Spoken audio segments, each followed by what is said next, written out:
I am delighted to be here today. I was at North this morning, but this is like home, this is like where I needed to be. I was reflecting about my time here at South. Last night I was watching the class video. One of my favorite scenes from the class video is Mrs. Susin played a vital part, was when I got to go on the roof of Nashua High School South and film an aerial view of the students. So somebody asked me today what my favorite memory of South was. I think it was that, just because it was such a blatant disrespect for authority. I'm here today to talk to you guys about comedy, but more importantly to talk to you about life, what I've learned from becoming a comedian. I went to business school, as Mrs. Susin alluded to. I never thought I was going to become a comedian. I sure as hell didn't think I was going to become a comedian when I started here at South or when I left here. And more importantly about life, and I'm very vulnerable and very open with people about struggles that I've gone through and what's led me to where I am today. And I hope that in some of that you guys will find some use. So without further ado, I do want to get started. Other thing I should say too that I thought of is, and this is wildly inappropriate, but when I was a class officer, I'm 25 years old now. So for me to be back here, I recognize this. When I was a class officer, I had a student call up and ask if they could bring a 25-year-old prom date to the prom. And now today I realize what that would have meant. And it's horrible to think about. Anyway, I digress. Anyway, I want to take you guys back to 2002 to introduce you to a little boy with a dream. And this is what that boy looked like. That's right, damn is right. This kid was about to graduate Elm Street Junior High School to go on to a lucrative career as a Volvo salesman or something, as you can tell by his look.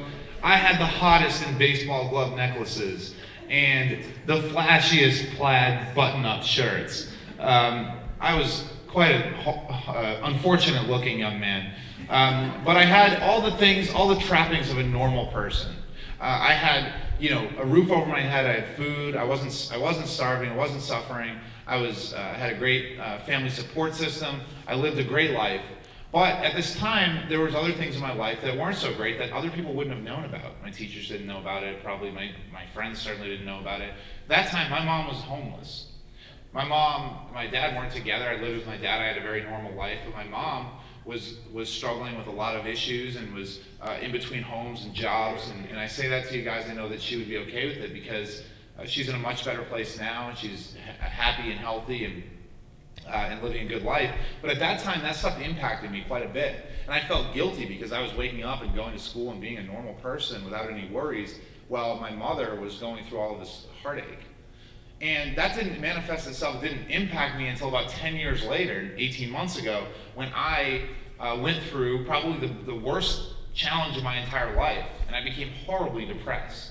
And I'll get to that a little bit more, but the point of sharing it with you guys is that there are things that I wish I had been comfortable being open about when I was your age.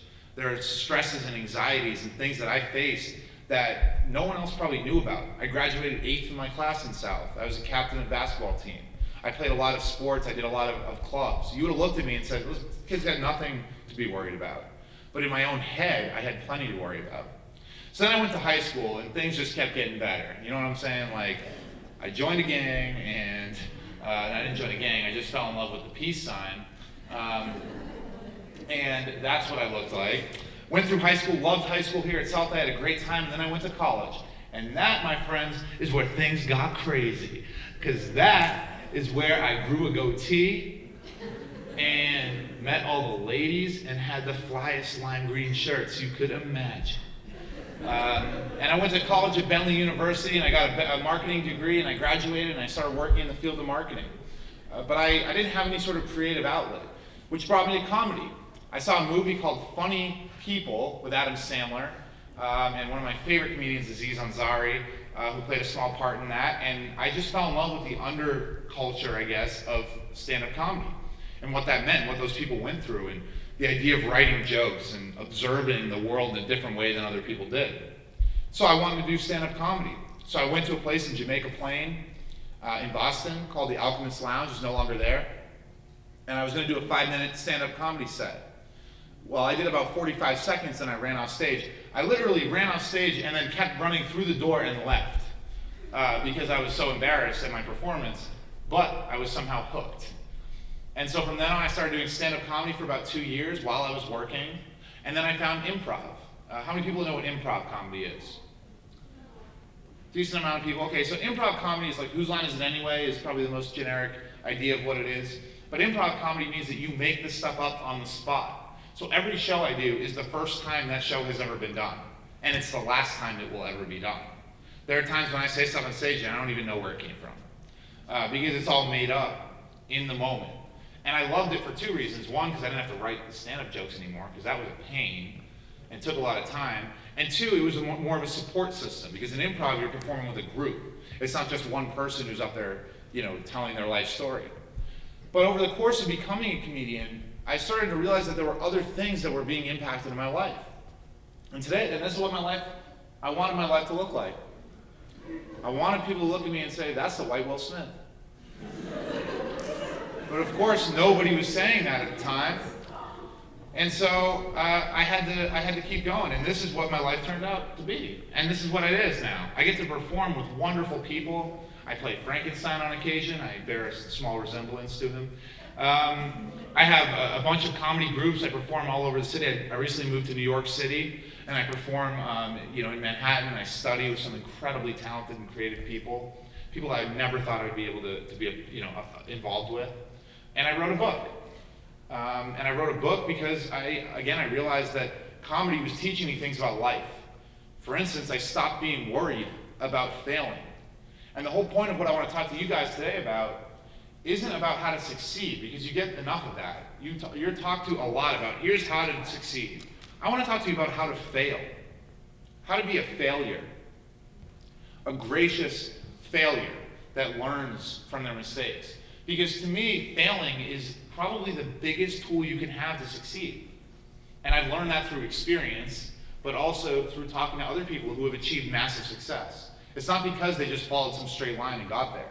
It's because they were comfortable with failing, having setbacks, and continuing to move forward. So with that, I want to talk to you guys about some of those lessons that I have in my book. The first is yes and. Yes and is the first thing you learn when you start taking a class in improv comedy. Yes and is the idea that you have to say yes. When you're on stage, you can't say no, or you're really screwing the person that you're talking with. Like if they come out and they want to be, and I want to play the young neighbor next door, and they come out and say, hey, grandpa, can you cook me some toast? Then I now am their grandpa. I have to just accept that and move on and pretend that I am the grandpa. And if I say, I'm not a grandpa, I'm an alien, then I'm really kind of throwing it in their face, because what are they going to do with that? So in comedy, you learn that you have to say yes. It's one of the rules. And in life, there's a lot of no. You hear no from your parents, from your teachers, from your friends. No, that's stupid. No, you can't do that. No, whatever. There's not enough yes. And so one of the things I like to tell people is to start involving the word yes more in your life. Say yes to opportunities. Say yes to things that scare you. Because that's where you really will grow. You only grow when you get to a position where you're vulnerable and you have no choice but to grow, fail or grow, or succeed or grow. But this is a friend of mine, Andy Boyle. He says, nobody says you can do comedy. You don't have to talk to Bill Cosby and get his permission to perform. That's so true. That's what's great about comedy, is that if I want to be a comedian, a stand-up comedian, and no one's hiring me, then guess what? All I need to do is buy a microphone and go to some room and start telling jokes. And now I'm a comedian. It's really as simple as that.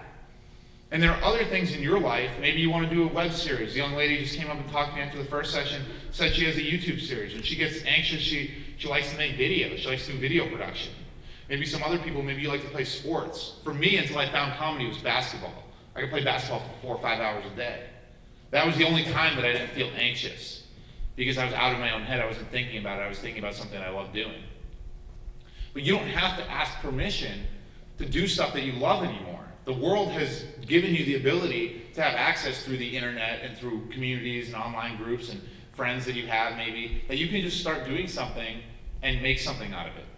And that's a pretty powerful thing that your parents didn't even have. And to an extent, I probably didn't even have. Let it breathe. This is a good friend of mine, Adam LaDolce.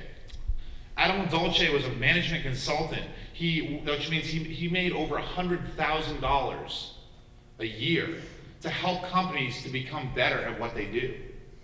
He threw that all away, quit his job, and moved to Los Angeles to become a professional ladies' man. And if you're not sure what a ladies' man is, well, it is somebody, it's this guy, yeah. A professional ladies' man is somebody who is paid a good amount of money to help men pick up women in bars and grocery stores, wherever else. It's a weird thing. But he did it, and he's made a career out of it because he approaches it not as, hey, I'm trying to help you get into some seedy relationship, but that he's trying to help people become more confident. He's a dating coach. He doesn't call himself a pickup artist. He calls himself a dating coach and an expert in communication and sociology. And when you go out with him, I go out with him to the bar, it's exhausting because he's running around, high-fiving everybody, yelling, making all sorts of noise, being high energy. But it's that energy that allows him to connect with not only women, but with his clients, with men. Some of his clients are women, with audiences. He speaks to colleges and high schools all over the country. He was recently on an MTV Made episode as a ladies' man coach, and I cannot wait to watch it. And that confidence is something that as a comedian you have to have, because you look so dumb all the time when you're a comedian, especially in improv, because I might be playing these characters that are absurd looking. I have to be confident in my presentation of it and in my ability to sell whatever it is that I'm doing. And I said to you guys, because if you're not confident in yourself, no matter what it is, if it's comedy, if it's sports, if it's anything in life, college, whatever, if you're not confident in yourself, how can you expect anyone else to be confident in you? You can't expect anyone to believe in you and your ability if you don't believe in it first. And once you acknowledge that you have something important to offer in the world, then it becomes so much easier to actually do so. And that's something Adam taught me. Vacation to Crazy Town. This is something that's really strikes me close to home. It's the guy Gary Gulman. He was on Last Comic Standing on NBC. He graciously took about an hour of his day just to talk with me about comedy and life. And he's an incredibly talented and successful comedian. And he said to me, comedy is a lot of free therapy, which is true. And I go back to that time when I faced my depression. And I didn't know why I was so upset. I had to stop working. I had to stop doing comedy for a while. But then when I went back to comedy, it was one of those things that allowed me to get better, because comedians have this innate ability to go on stage and say the most outrageously personal and intimate things. And no one else is going to do that. If you think of your favorite comedian, they go on stage and they might tell the most embarrassing story, and it's hilarious. Because the way they tell it, because you can relate to it, you can picture yourself in that situation, what you might do or how you would react. And in my experience, I can promise you, when those comedians get off stage, they are the same damn way. They are so open to a weird level. They tell you everything that they're thinking, all the things they're worried about in life. And it's a good, but in some ways it can be bad, but in most ways, it's a good therapeutic thing that I think could benefit students, college students, high school students, people in general, and especially people in the workforce. When I do talk to corporate clients, they are so uptight. And you might think of some of your parents who own businesses or whatever. They are so uptight and so afraid that if they admit that they're failing at something, or they admit that they're having a tough time with some subject, or they're having a tough time in life and they're feeling down, it's seen as a weakness. So, I mean, how often do you hear some of your friends be like, I'm so busy. Oh man, I am so busy. They talk about it like it's a status symbol. But I read a quote recently, I can't remember who it was, but it said stress should not be a status symbol. Because we're all stressed. And if you think about stress as something that is a strength that you can overcome, it's going to eat you alive. And there are times when every single one of us, no matter how successful you are, how intelligent you are, you're going to face times when you're feeling really down about something, or you feel overwhelmed. And if you don't address that thing, it's going to take you 10 pegs down from where you need to be. Focus on hard work, not results. Norm LaVallette, he's the co-founder of the Improv Asylum, where I perform in Boston, Massachusetts, where I learned about improv. But he says in this business, if you wait for the traditional system, you'll be waiting forever. You have to find a way to make it happen. This generation, and particularly my generation, but you guys are kind of the end of my generation, the start of the next one, We're seen as entitled. Like we believe the world should just give us everything. And unfortunately, actually fortunately, the world is not that way. I don't know whether that characterization has any credence, but I do know that it's not true. In this world, if you want something, you have to go and take it. Not steal it, as one of the middle schoolers yesterday said, but take it. If you want that opportunity, if you want something in your life, if you want that college, that specific college, don't just mail in the application. Go see what else you can do. Do an interview. If you want to start a club here, if you want to join a club and they don't have it, start a new one.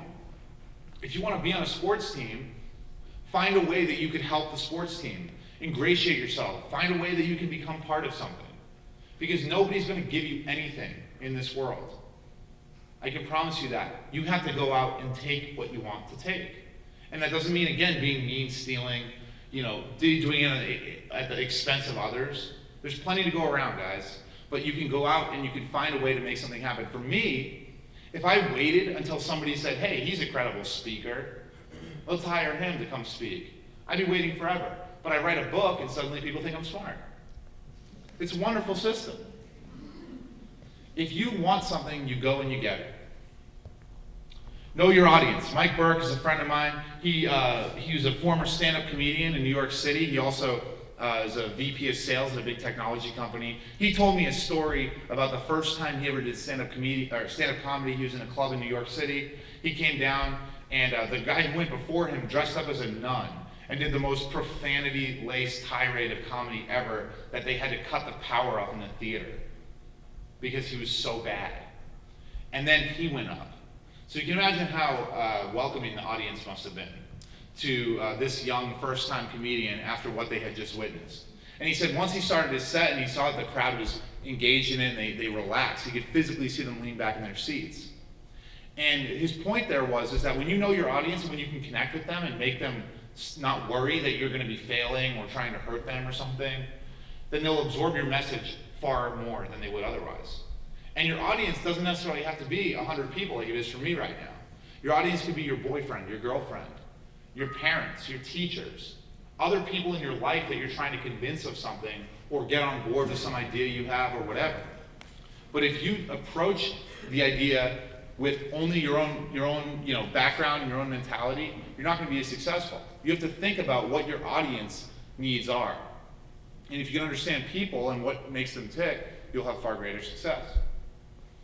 Everyone bombs. This is my favorite one of all of them. Everyone fails miserably. And I hope that all of you become failures in a great way. Who has a favorite comedian? Kevin Hart. Kevin Hart. Good God, man. Cat Williams. Cat Williams, okay. I went to the middle schools yesterday, every single middle school, Pennachuck, Elm Street, Fairgrounds, and I opened it up to questions. The first question from all three schools, do you know who Kevin Hart is? The first question, no prompting. I didn't ask them about Kevin Hart. He is really popular, I guess, in Nashua, New Hampshire. I should see if we can get him to come up here. Kevin Hart has bad shows. He has really terrible shows. They don't happen on HBO or Comedy Central. They happen in dive bars in Manhattan and Los Angeles at 2 o'clock in the morning on a Tuesday. Because that's where he's perfecting his craft. And every single comedian is like that. And I see those. You only see the final product when he's got the crazy physical comedy and he's like up hitting himself, and he's doing the whole thing. You don't see when he's building that set and that it takes him a year to make 30 minutes of material that's worth doing.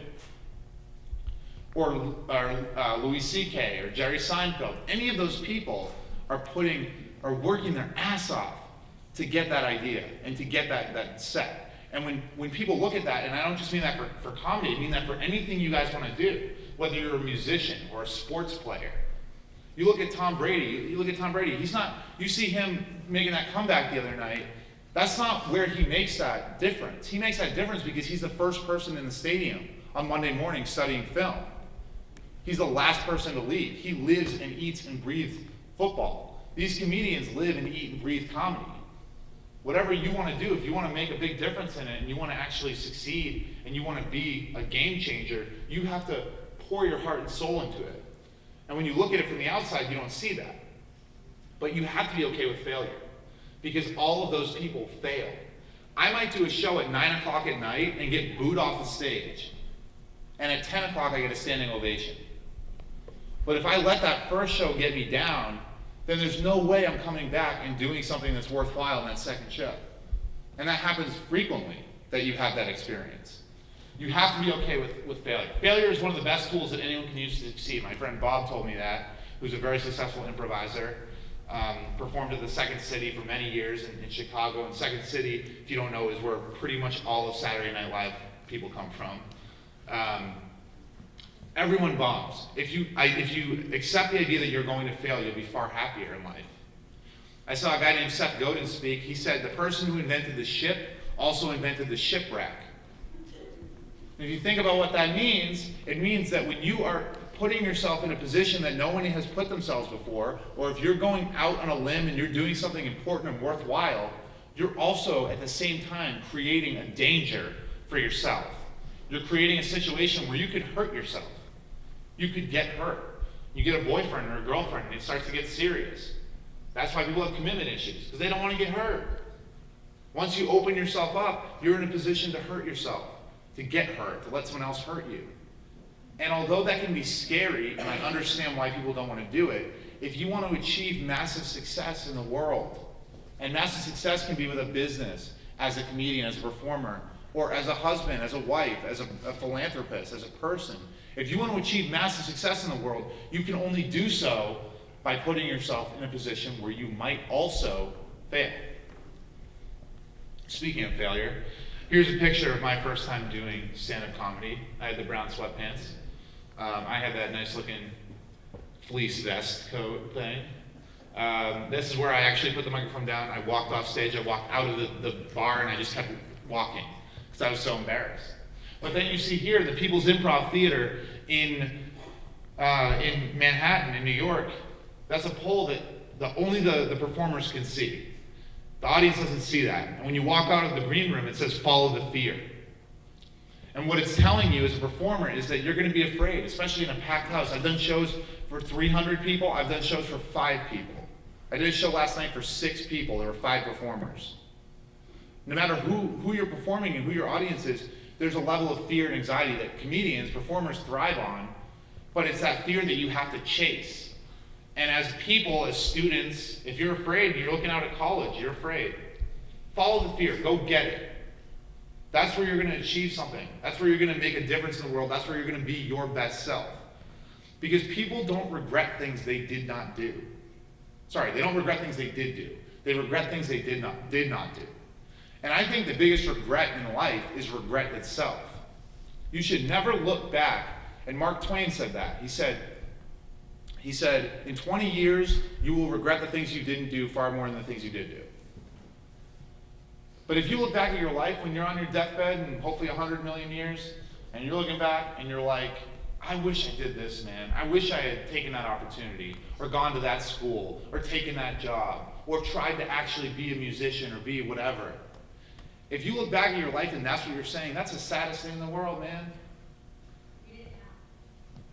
What's that? Nothing. Okay. I thought it was some inspirational quote too. I'm open to those.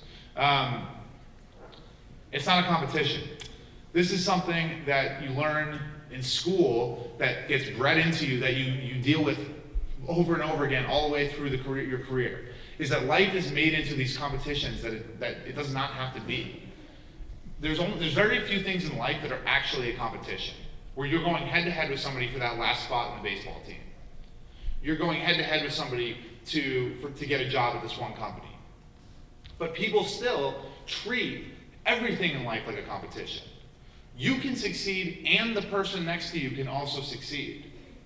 You can both get A's. Maybe you can't in a class where there's a curve and somebody has to get the B or the C and the D. But you have to know that life isn't about these little bubbles that you see on standardized tests. You take the SATs. You take the SATs and you get in the 20th percentile. And you tried and there's a test saying 80% of the country is better than you. That can make you feel really small. But the truth of the matter is that some people just don't take tests well. Some people don't create well. Some people don't do comedy well. Some people don't play music well. But everyone does something well. And it might take a while to find it, But I believe truly that every single person in this room and in this world has something they can offer the world. And if you find that what that is and you pursue that avenue, you shouldn't need to feel bad about the other things that you miss out on. And finally, giving you will receive, and then I'll take some questions because I have some books I want to give away. Giving you will receive. A friend of mine, Richie Moriarty, said you might as well ask. You have nothing to lose by asking. Richie and another gentleman, Matt Catanzano, they are main stage actors at the Improv Asylum in Boston. He moved down to New York City. He found a Saturday Night Live production company. He had been doing a web series. He emailed them. He found some woman on the internet, emailed her and said, hey, I'm a sketch comedian. Here's some stuff of mine. Let me know if you want to work together. And she said, okay. And so now he produces web series for Saturday Night Live's production company. All because he asked them to. He was no more qualified than other sketch comedians who probably would have wanted it. But he just went out and he asked and he got it. And all the time in comedy and in life, you probably hear people talk about things that they don't get, things that are unfair to them. But you don't really hear people talk about things that they did to get something. Like, oh, that person doesn't deserve it. I'm smarter than them. Well, what are you doing about it then? If you're doing everything you can to get that opportunity, then you have a right to complain. If you're not, then I would suggest you rethink that. And then I want to open it up to questions, but before I do, I want to say one thing is I'm going to leave you here today. I know that most of you will forget about me pretty quickly. I remember being a high school student and going to the motivational speakers. It was an excuse to get out of class for a while. But what I want you guys to do is in the 25, hopefully 30, that would be embarrassing, minutes that you do remember me, I want you to go out and do something nice for somebody else. So whether it's complimenting their shoes, being like, Miss, I like your purple headband. Nice hair. There you go. You already completed it. It can be as simple as that. But when you live your life in a way, guys, and I'm almost done, when you live your life in a way that you are helping others, being kind to others, working hard, not expecting things to be given to you, and always doing what you love to do, whether it's as a career or as a hobby or with other people that you're fond of, then I promise you, you will achieve success, not just in your relationships and in money and career success, whatever, satisfaction, but you will have people who are talking fondly about you, whenever your life comes to an end and you're thinking about what your legacy is. With that, I want to open it up to some questions. I do have some books I want to give away. Yes? Yes, you. Okay. You want to become a comedian, how do you become a comedian? All right, I'll address that to comedian, but also to anybody else. To be a comedian, all you have to do is go start telling jokes. How old are you? No, how old are you? How old are you? 16? There's plenty of people who started being comedians at 16.